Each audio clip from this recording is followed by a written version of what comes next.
Hey guys, Michal Hucko here and welcome to another lecture of our REST API class. In this lecture, we're going to solve your homework.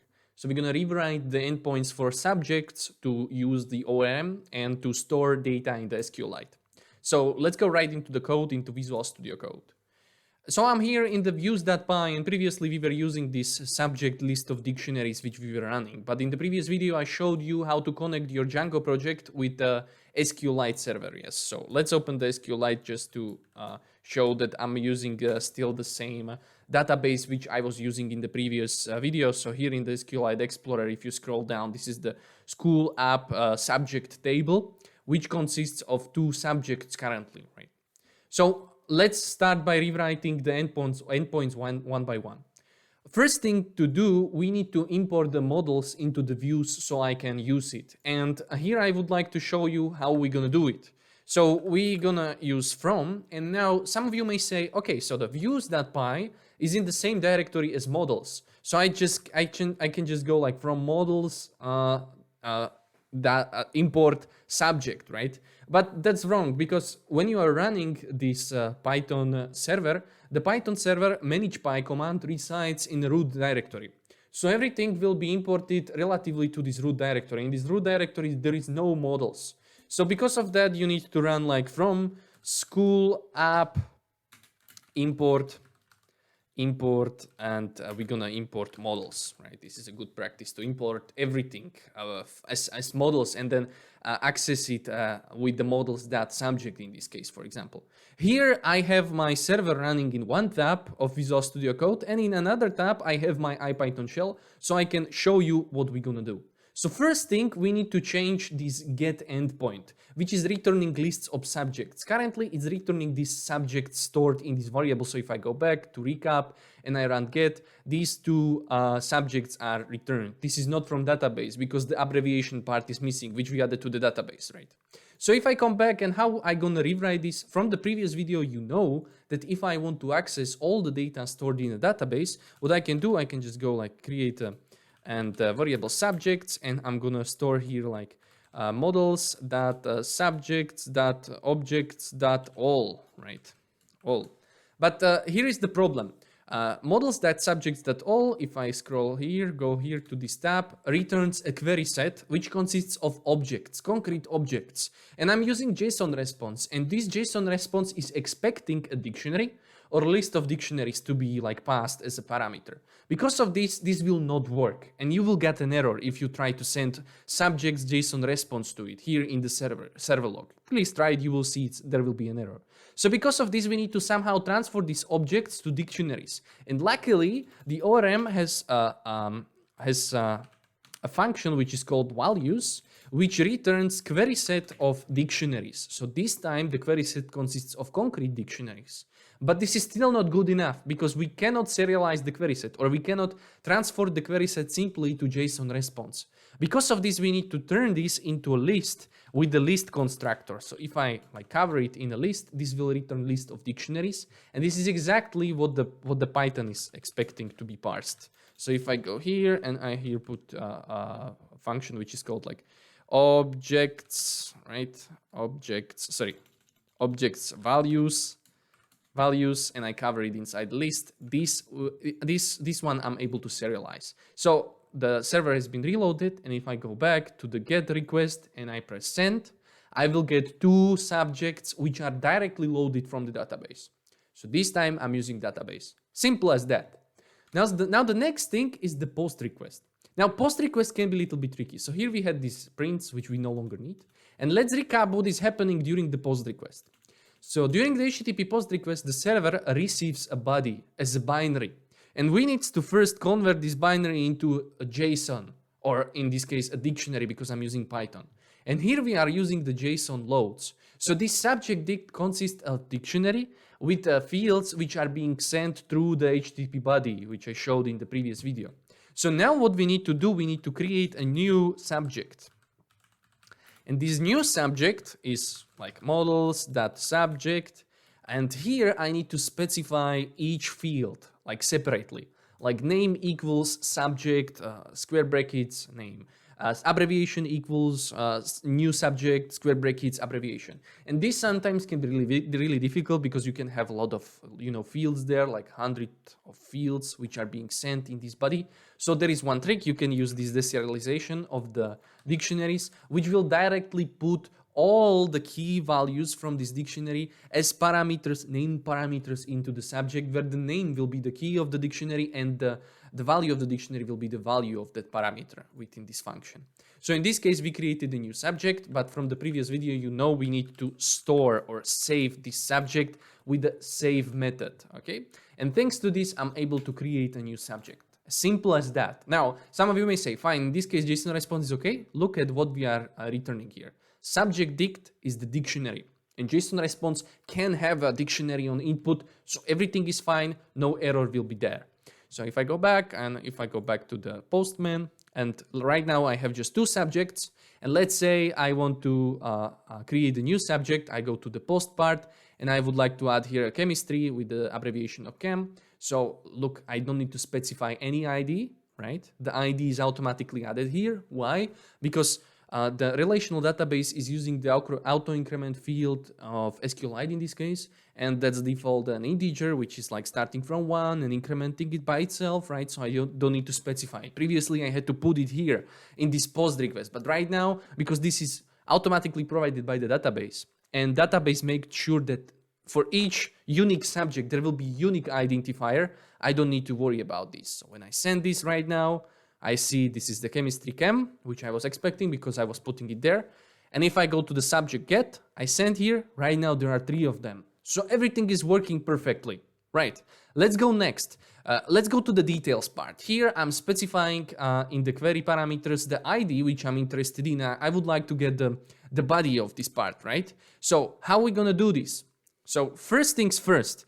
Previously we were using this global subject variable which I no longer need. I can just delete this. And here, before any method being parsed, I need to get the concrete subject for that ID, which is being sent here through the primary key field, right? Which is being extracted from the URL. So here I was using this access method of a dictionary, of a list of dictionaries. I no longer need this. What I need is models.subject. I think you guessed it already. Objects.get. I showed in the previous video where I specified that the primary key is equal to the primary key. And this is the subject which I will operate on top of during each of these separate methods.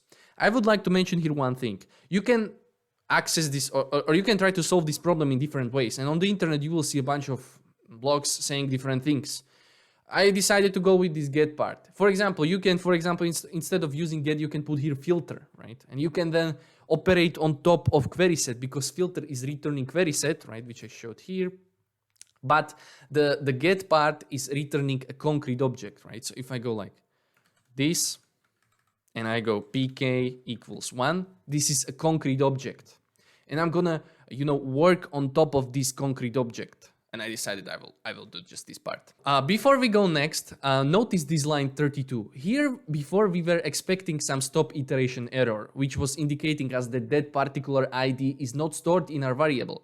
In case of database, there is a different error. So for example, if you're trying to access a non-existing pair primary key, let's say 11, the database will send this not exist error, which you need to import because we would like to expect here this kind of error. And you can import it from, I think it's Django, from Django, that exception, core, yeah, that exceptions.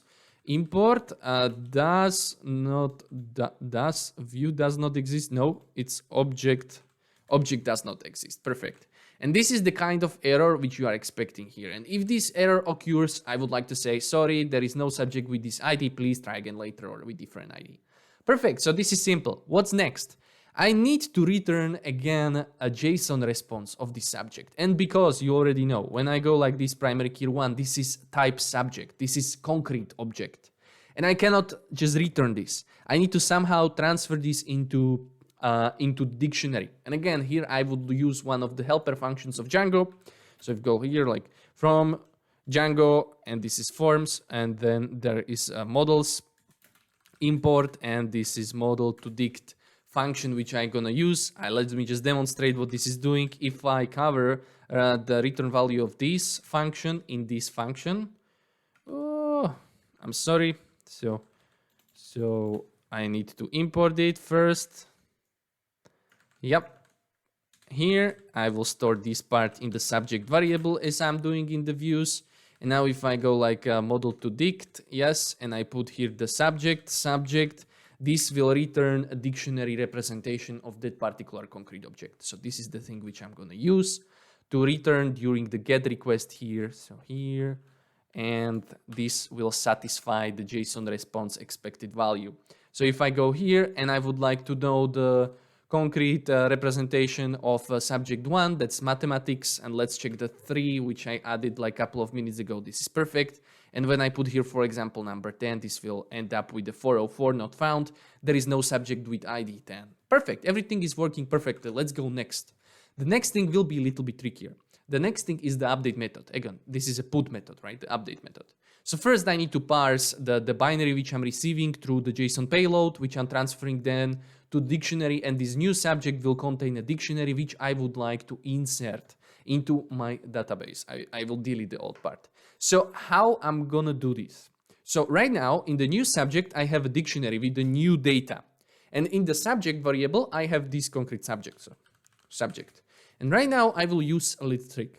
With this method __dict __, you can access the dictionary representation of that particular object, but that's not the same representation as I showed here from model to dict.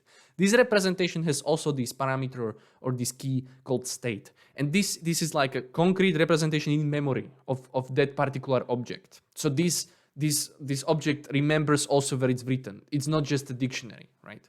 And when with this representation, I can call the function update, where I can specify a new dictionary which will update the fields of the old dictionary, right? And the new dictionary is in this new subject. So with chaining these commands here and putting it like this, I can update the old subject with the new subject. Yeah, and I need to use this complicated dict stuff.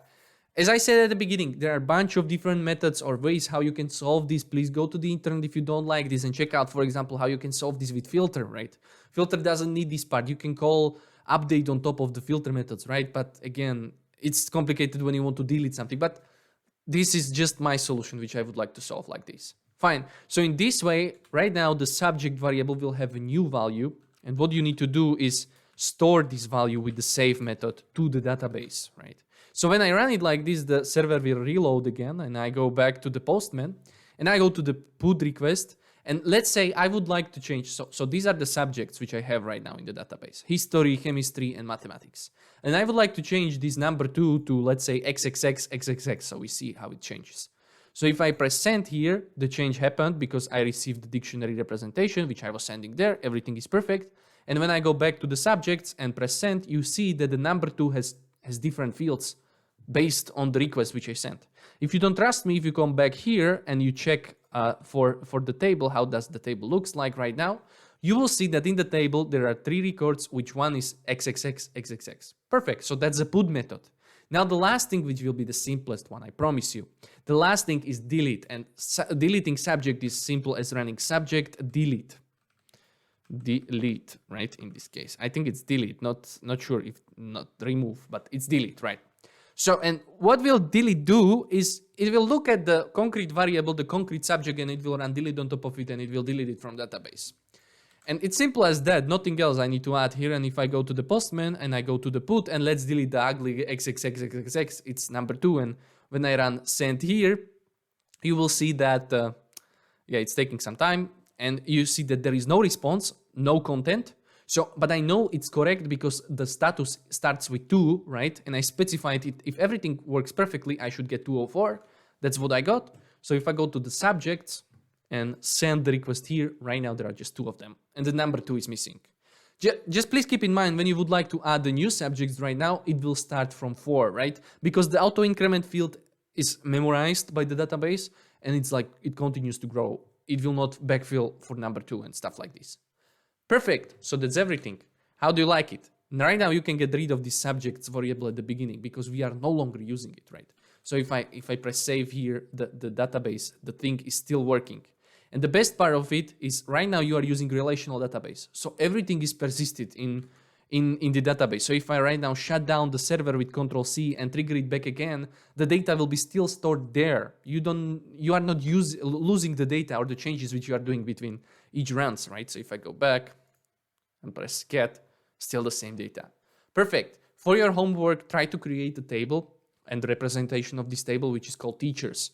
Every teacher should have a name, a surname, and some title, right? So right now, this, and create also the endpoints like get, put, delete, and list of all the teachers and creating new teachers. So the same stuff as we have for subjects, I would like you to create it for teachers, nothing else. Please try it on your own and you will see if you understand it or not. Please feel free to rewatch this video again. Thank you very much. I hope I will see you in the next video.